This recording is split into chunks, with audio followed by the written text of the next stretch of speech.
চীনের স্বায়ত্তশাসিত অঞ্চল তিব্বতের ইয়ারলুং সাংপো নদীর উপর একটি বাঁধ নির্মাণ করতে যাচ্ছে চীন। ইয়ারলুং সাংপো নদীটি ভারতে ব্রহ্মপুত্র নামে পরিচিত। এই নদীর উপর বাঁধ নির্মাণ প্রকল্পের তীব্র প্রতিক্রিয়া জানিয়েছে ভারত। ভারতীয় সংবাদ মাধ্যম ইকোনমিক টাইম জানিয়েছে, গত ২৫ ডিসেম্বর ব্রহ্মপুত্র নদীর উপর নির্মিত প্রকল্প সম্পর্কে একটি প্রতিবেদন প্রকাশ করেছে চীনের রাষ্ট্রীয় সংবাদ সংস্থা সিনহুয়া। এরপর এ ব্যাপারে প্রতিক্রিয়া জানায় ভারতের পররাষ্ট্র মন্ত্রণালয়ের মুখপাত্র রণধীর জয়সওয়াল।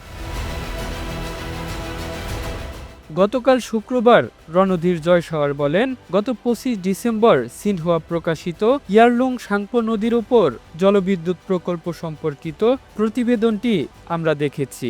ভারতে থাকা দেশ হিসেবে এই নদীর পানির উপর আমাদের অধিকার রয়েছে এবং এ ব্যাপারে আমরা আমাদের মতামত ও উদ্বেগ ধারাবাহিকভাবে প্রকাশ করে আসছি। সর্বশেষ সিনহুয়ায় প্রতিবেদন প্রকাশের পরেও আমরা চীনের মেগা প্রকল্পের স্বচ্ছতা ও ভারতীয় দেশগুলোর সঙ্গে পরামর্শের প্রয়োজনীয়তা পূর্ণ ব্যক্ত করেছি। জয়সওয়াল আরও বলেন, উজানে থাকা দেশের কার্যকলাপের কারণে ভারতীয় দেশ যাতে ক্ষতিগ্রস্ত না হয় তা নিশ্চিত করার জন্য চীনকে আহ্বান জানানো হয়েছে।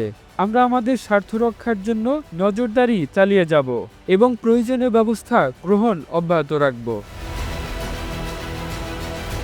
ডিসেম্বরের শেষ সপ্তাহে এই বাঁধ নির্মাণের চূড়ান্ত অনুমোদন দেয় চীন সরকার। বাঁধটি ইয়ারলুং সাংপো নদীর ভাটিতে নির্মাণ করা হবে।